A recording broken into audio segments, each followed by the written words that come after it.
par Médic Santé et par le laboratoire d'orthèse-prothèse du Centre intégré de santé et de services sociaux de l'Abitibi-Témiscamingue. Moi, mon nom, c'est Joanie Fournier-Lavoie. Je suis la maman de Tyler. C'est l'aîné de trois enfants. Dans le fond, quand Tyler il est né, ils nous ont envoyés à Montréal. Puis, ils ont passé plein de tests. Ils nous ont dit que c'était une maladie probablement dégénérative que Tyler y avait. Ils ne savaient pas, dans le fond, combien de temps il allait vivre. Ils nous ont dit qu'il n'allait jamais marcher. Puis, tu sais, le temps a passé. Ils nous ont dit qu'il y avait 50% des chances que si on avait d'autres enfants, il allait être comme lui. Ce qui ne nous a pas arrêtés parce qu'on en a eu 2 autres, là. Puis, dans le fond, Tyler, ils ont passé plein de tests génétiques, plein de tests. Ils ne trouvaient pas qu'est-ce qu'il y avait. Même encore aujourd'hui, on vient de revenir d'aller voir un neurologue qui nous a dit que c'était probablement une maladie, mais extrêmement rare qu'il y a, qu'on aurait pu gagner à la loto, on aurait été aussi chanceux, là. Puis, dans le fond, c'est ça. Nous, dans le fond, Tyler, c'est que ses jambes qui sont affectées. Le haut de son corps, il est parfaitement normal.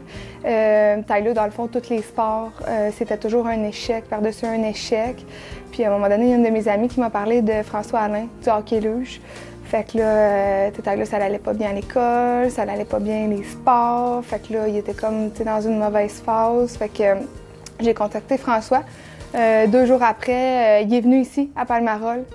Si je ne me trompe pas, c'était le 3 décembre l'année dernière, en 2018. Là. Puis Tyler, dans le fond, il a embarqué dans un patin libre. Puis, écoute, ses yeux, là, c'était incroyable. Je me rappelais pas d'avoir vu Tyler aussi pétillant. Là. Il y avait des étoiles dans les yeux, puis tout ça. Ben justement, à un moment donné, j'ai reçu un message sur Messenger de justement Joanie, là, la mère à Tyler. Elle me dit « Ah, j'ai entendu parler du hockey-luge. » Je dis « Parfait. » J'avais une luge pour enfants qui traînait dans mon armoire. Fait que j'arrive ici à Palmarol là, une couple de jours plus tard. Fait que, essaye ça, juste la longueur de la luge. Fit le jeune là, à peu près là, pour une première fois comme ça allait, tout ce qu'on allait pouvoir faire avec. Puis justement là, petit Tyler est embarqué sur la glace. Oui, c'est sûr, il a trouvé ça un petit peu difficile au début. Mais tu sais, ça allait bien, il progressait bien. Puis au bout de 2-3 fois à venir ici, là, avec au patinage libre, j'ai dit « Wow! » J'ai dit ce petit kid-là, oh, il en mange, il va venir performant. J'ai essayé le hockey debout. J'ai essayé le soccer. J'ai beaucoup vraiment aimé ça, le hockey luge. Je suis rendue plus meilleure parce que je joue, ça fait longtemps. Je trouve ça le fun parce que j'ai eu des amis qui jouaient avec moi au hockey-luge.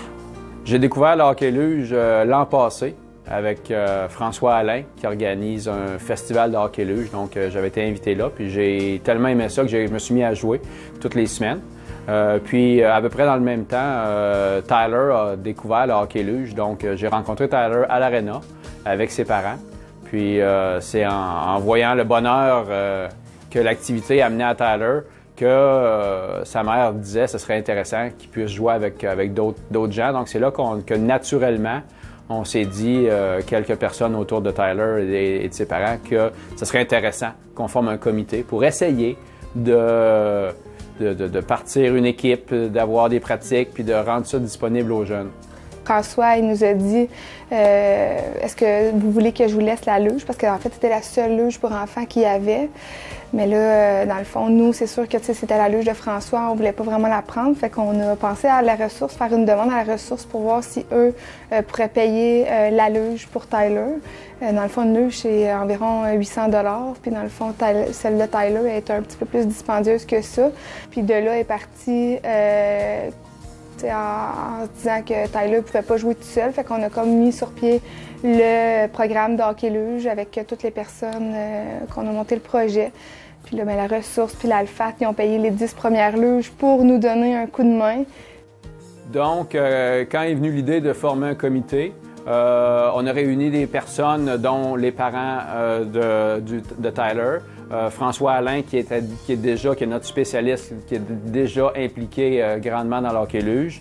On a quelqu'un du CISAT, on a quelqu'un de la commission scolaire, on a quelqu'un, on a Rémi Mailloux, évidemment, de la ressource, et on a la Arlfat Donc, on a l'Association régionale de loisirs pour les personnes handicapées. Donc, ces personnes-là, on s'est réunis ensemble et on a eu la chance d'avoir la municipalité de Palmerol qui était intéressée à embarquer dans le projet. Donc, autant l'école de Palmerol que la municipalité de Palmerol sont embarqués dans le projet. Et on est allé chercher d'autres commanditaires majeurs, dont Desjardins, Norbord, la Fondation canadienne Tailleur, qui vraiment ont permis d'acheter 30 luges, parce que c'est quand même des équipements très dispendieux. J'ai aimé ça que tout le monde a invité des amis au hockey luge pour que je joue avec eux autres. Je vous dis un gros merci. Ce témoignage vous a été présenté par Médic Santé et par le laboratoire d'orthèse-prothèse du Centre intégré de santé et de services sociaux de l'Abitibi-Témiscamingue.